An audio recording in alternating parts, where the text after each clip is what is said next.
I just went to MMA Junkie to see what their top stories are, to see if there's anything we want to talk about. And yet again, there's another chapter in the saga of Masvidal and Conor McGregor. As we know, and Masvidal's looking for that fight. McGregor hasn't really answered any of the call-outs. I saw one the other day. It was a good soundbite from Masvidal saying, I'm just too much of a man for McGregor in every single way. And then here, today's headline is Jorge Masvidal's Conor McGregor equation. I see the square root of his face times my knuckles. If you don't know much about fighting, I might sound cocky, but a good football coach that's seeing openings constantly, he goes, man, we can run the ball. We can throw it all. It's just math to me, man. And when I see Conor, I see a lot of holes from a technical standpoint. If I'm a coach and I'm advising my athlete the best way to beat this guy, I see many math scenarios here. Anyway, whatever. They're going back and forth. Well, they're not going back and forth. It's I like that quote. All the time. Go ahead. Well, I'm sorry. That quote, just in general, forget even just the fact that they want to fight each other. I think that's pretty interesting, right? So almost like stepping back and looking at it from, because in my opinion, I think that there's probably, an infinite amount of paths to victory in both cases. Conor McGregor can say the same thing about Jorge Masvidal, right? So if a really good coach was watching both of these guys, there's a path to victory for Conor, for sure. There's decisions that he can make to get him there. And I think when high-level UFC and high-level mixed martial arts, that's probably the case in almost any matchup you're going to see, But I thought that was sort of interesting. When you were fighting, did you ever look at it that technical? Did you ever step back that way and sort of like separate yourself from it and stop looking at it from just like, I'm just tougher than that guy, I could fuck that guy up, and look at it as like, oh no, this is like mathematic? I never looked at it as a mathematical equation because that would be stupid, because it's not a mathematical equation. You can't get your fucking protractor out and figure out how you where to win this fight. And I don't give a fuck how good your long division is. You can't figure out a route to victory through that. Calculators. I know you can take calculators into a math test these days, which is fucking insane. Because my daughter, my kids, they struggle to do the times tables now. I try every night. I say, right, we're going to go through it. 1 3 is 3, 2 3 is 6, 3 6 is 9, 3 3 is 9, yada, yada, yada, and so on and so forth. Oh, easy show off. We don't need to do that. We can take math or calculators into the math class, which is crazy. And I don't care how good you are with the calculator. You ain't fucking calculating a path to victory. So, but what I did do is obviously many times you sit and you watch the fight. You sit and watch the fight. You look for holes. You look for openings. You look for things you can take advantage of. You look for things that they do offensively that maybe you've got to really watch out for. You say, oh shit, this guy's got a good right hand or a good left hand. In Conor's case, maybe move to your left to, negate the chances of that landing. You want to look to clinch. Of course, you devise a game plan. That's as old as day. I do believe that in this day and age, it's becoming more and more frequent, and people are really starting to video training footage. That's a big thing. It wasn't done very much. Towards the end of my career, we used to film my sparring sessions, because when you watch your sparring sessions, even if your coach says to you, Mike, you're dropping your left hand all the time. You're like, yeah, okay, I got it. I'll bring it up, but then it comes down. When you watch your sparring session and then you see it yourself, when you actually see yourself doing, you're like, fuck, I am.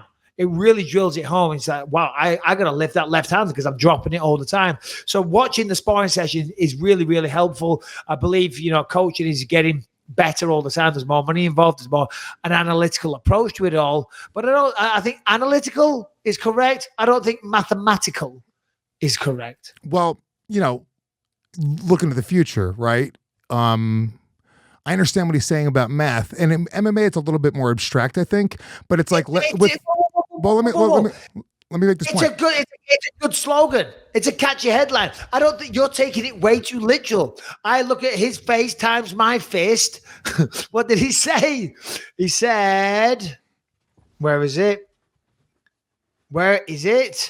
I see the square root of his face times my knuckles. It's a good headline. I don't think he actually is. But I'm just No, I know, obviously. I'm saying I think it's more abstract with MMA, but I think that there is something to that coaching element. We were talking about football before, right?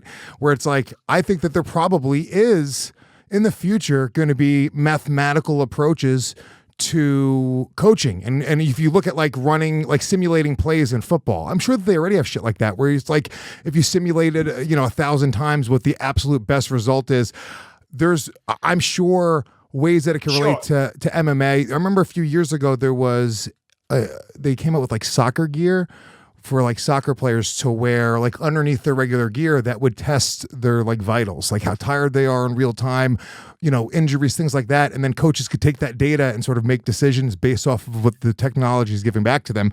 But I think it's overall just this, we could talk about this for an hour. It's an interesting conversation overall and how it could relate to MMA in the future. And if there is some sort of mathematical approach, there are probably camps right now that are looking at the latest software and hardware and how it integrates to your training. And, we've had sponsors on the show that give you real-time feedback on your training. So there's something to it.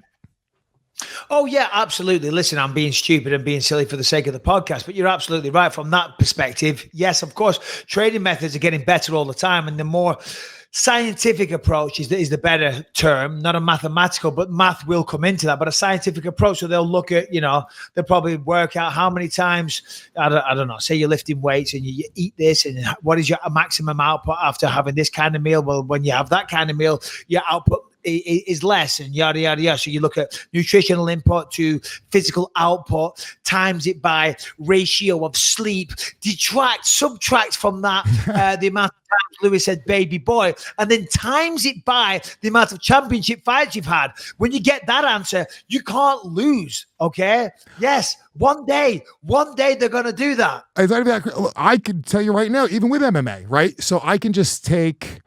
If you would just take two fighters and say, okay, let's put in every stat from one fighter, right? How often he, goes to the left when he should go right, how often he throws jabs, every single stat, and you were to put it up against this other guy and all of his stats, there's actually a mathematical answer what would be the best approach to fight that other guy. This is math. This is literal, not just scientific. There's a mathematical, there's a calorific approach to... Listen, I'm going to use calorific 10 times today. Listen, you're absolutely right. That's why. No. Lewis, you're right.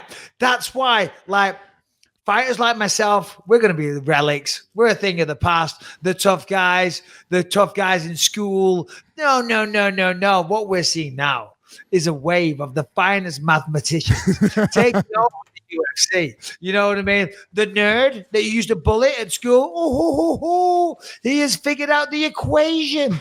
2 steps left times 1 step back equals 3 steps forward with ultimate pizzazz on the punch. Okay. And that little fucking nerd, he knows this. And he's laughing inside. You're bullying him at school. You're giving him a dead arm. And he's like, oh, wait until I get my calculator out in that octagon. You're fucked. No, Lewis. No.